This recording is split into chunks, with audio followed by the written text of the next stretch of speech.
Welcome to Meet the GIMP, episode number 10. Not about raw converting, but about to be silly and try a new encoding while doing a real show, and to correct some errors from the last episode. Episode number 9 was broken. It had no sound for a lot of people. I have re-uploaded it, so if you have problems with episode number 9, just reload it. It's the same site, the same file name, but different file, and you'll be able to hear me there. The raw converting episode will then be number 11, and I hope on Thursday. So, Meet the GIMP isn't broken anymore, and I can tell you something about this image where I have made some additional blunders while recording the show. You see, the sea is a bit drab. It's just gray with not much definition in it. And when I switch out the sea level here and the other levels, you see there is some definition in the sea which has to be rescued, and I tried to do that, but I made a blunder here. And let's look at the layer mask, and here you have to see it. I used a layer mask which is mostly gray for the area I wanted to show. So let's redo this step here again. I have deleted the sea layer and created new. Just double the background layer, double click on it, C, and move it up below the sky and above the land. Sea above the land, not a very good concept normally, but in this case here it's okay. Why didn't I work with the one I had? I had used the curve tools to get the sea out here, and with that I have destroyed a lot of the color information which is in the layer, and I get a better result this way here. Now I again add a layer mask. I use again the grayscale copy of the layer, add it, and I show the layer mask and edit the layer mask. I think use the curve tools. I'll do that again, use the curve tools, and now I pull this here up.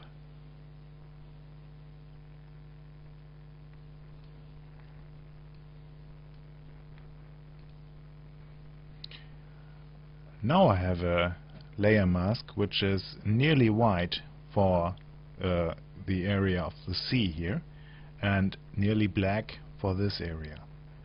To correct some missing stuff here, I get a brush out and choose a bigger brush here and correct this here.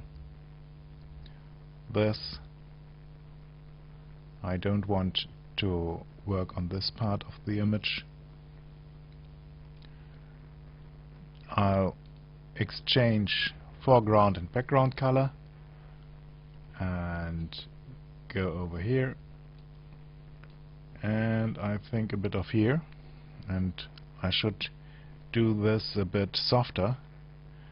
In this area here I think it was quite well, but we can correct that later on. So let's choose another brush and a soft brush and see that we get this edge here fine. Okay, disable show layer mask, and now we have this dreaded seam here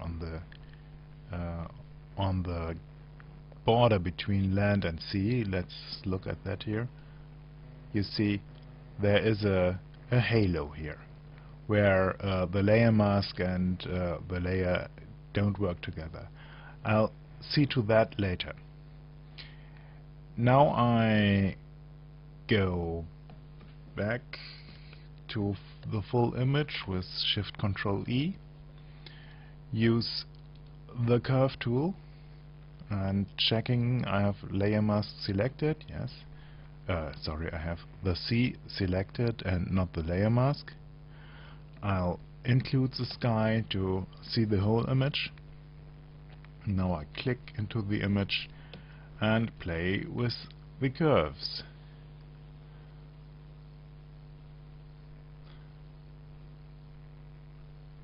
So you see the halo here vanishes, but the sea is now again a bit dull, but I can pull this up here and we get a nice sea here.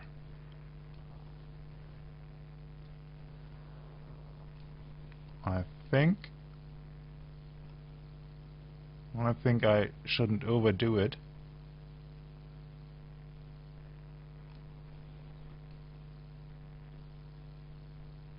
A bit like this.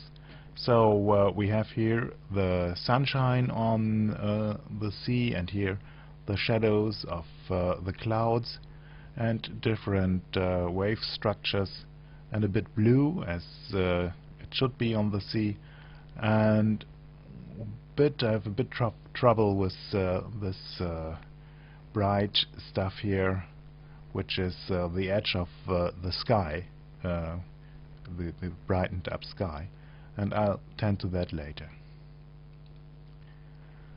Okay, I can adjust with opacity the amount the effect shall have, and I think I'll go for about this here. A tip from John Arnold's podcast: go to the full amount of your possibilities and then go down. It's much easier to see the effect if you go down. It's easier to see if you have done too much than deciding if you have done the right amount. And I think I've done too much, and with this I think this is okay.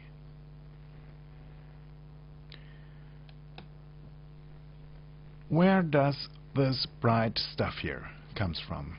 I deselect the sky. It's not the sky, it's the sea level. And of course I have to blacken this here out. And what would be better for that than the gradient tool? Okay, I select the layer mask, and when I now select the gradient tool, we'll just do it. I'm making now a deliberate mistake. I want to have this here black and this white, and I want to have the border here.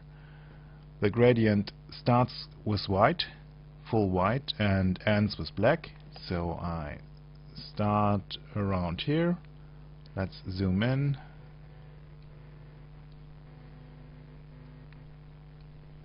I start around here. Sorry, select gradient of course before. Here, go up while I'm pressing Control to get the line straight, and end here. You see, it worked. The bright stuff is gone, and you see here the layer mask of the land is gone too. Let's have a look how this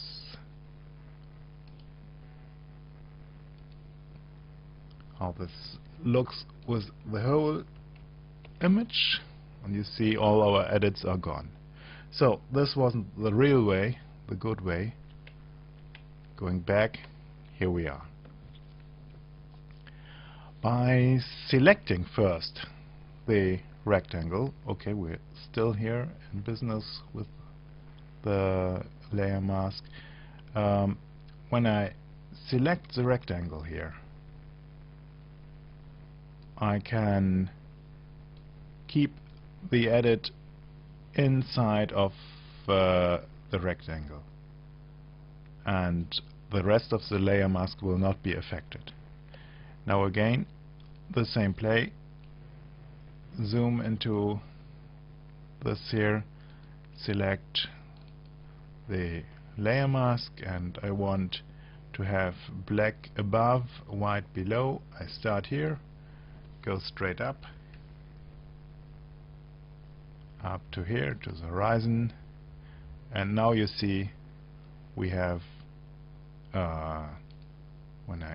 we have here the C is only white, and here this is again black. Shift Control A disables all selections. Shift Control E goes back to the whole image, and it looks a lot better now.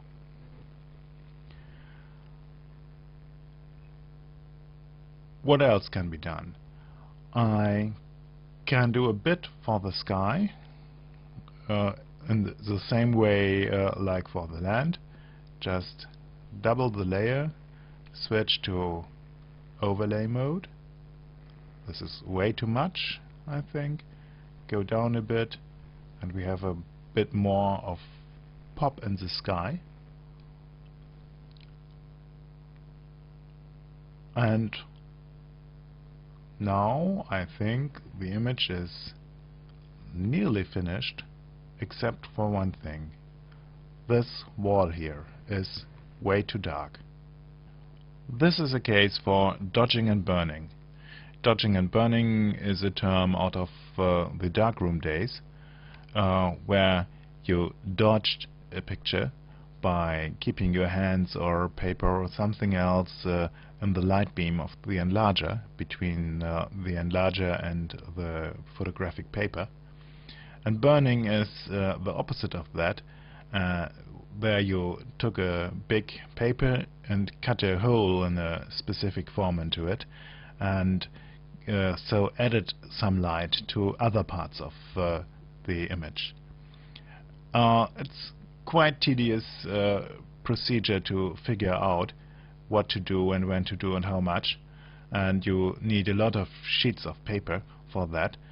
And when you want to look at such a process, I recommend look at the film War Photographer. It's a film about James Nachtwey, and it's a terrific film, even without this dark chamber scene. I really can recommend that film. Okay, dodging and burning. We have a dodge and burn tool here, but I like to do it more with, again, you guessed it, a layer. I add a further layer, and I say I want to fill it with white. Okay, I go for 100 for 50% gray, 128 in each channel. This is 50% gray.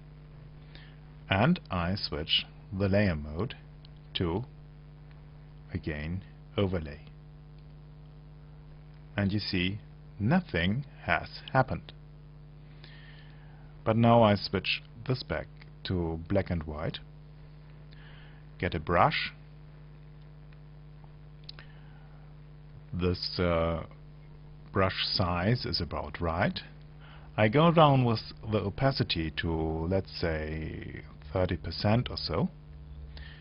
And now I make sure that I have this layer is selected. My color is black, and I don't want to have black, I want to have white as my color here. And I start to paint here. And perhaps you can see it while the compression has done its ghastly work. The side here brightens up. This is dodging. I'm keeping the light off the photographic paper and so this gets brighter. Let's look at the layer here. You see here I have a whiter area here. There are some other parts of the image which could be a bit lighter. This here, for example. Best would be to go with one into the image. Now see another thing here. Now I have made this brighter. You see that the structure is nearly gone due to the JPEG compression. But I can repair that. Just switch the colors. I forgot, there's a shortcut for that, X, and just going a bit darker here. That was too much. Control that, going back. I should use less pressure. Opacity bigger here. Okay. This is okay. I don't like this bright field over here, so I adjust the circle size, brush size. Oh, well, too much. So, and I use again white, no, sorry, black to darken it a bit, just a bit.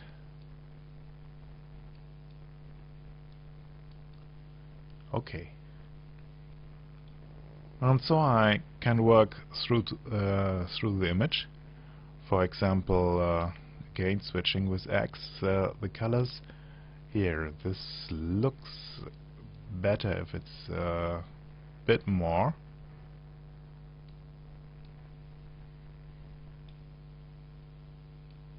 I think that was too much. I'm not sure about what I'm doing there. You see the technique. Take a layer, make it medium gray, 128 on each channel, and then make it in overlay mode. Medium gray in overlay mode does nothing.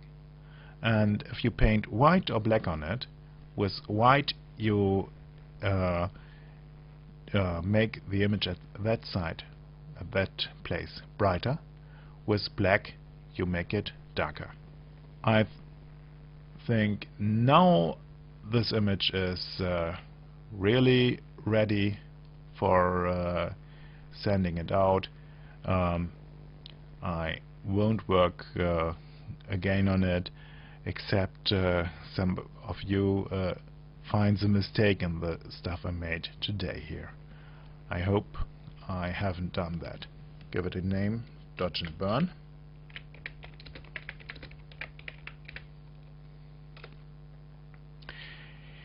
Okay, that was it for today. Again, if you had trouble with episode number 9, it's fixed now and ready for download, and episode 10 will be out on Thursday, I hope. I can't promise it. I have to again still to fix the schedule for my school, and I hope to see you around then. Thanks for the lots of email I've got. I really can't answer them all now, and thanks especially for the tip about this tool here, which is perfectly capable of measuring angles in an image and not angels, which will be left for the theologians. When you visit meetthegimp.org, you'll find a link to download the XCF file for this show.